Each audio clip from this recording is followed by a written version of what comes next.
drapes actually high quality? Are they going to wrinkle on you over time?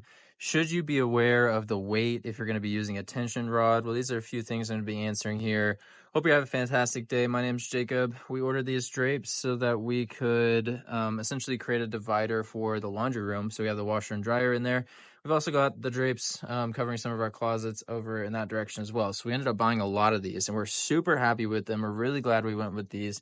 Look at the quality on it. I don't know if you can tell, but it's extremely thick, extremely strong fabric. It's going to essentially block out most of the light.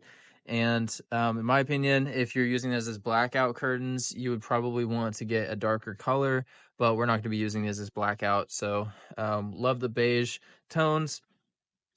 Super happy with them. The weight on them, they're very hefty. But overall, a tension rod is still strong enough to hold up 2 curtains. As you can see here, we've got both drapes, 2 drapes on this one. And just be sure to measure.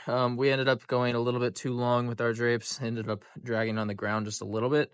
So we might want to go in and hem those up and shorten them just a bit. So be sure to measure how tall you actually need.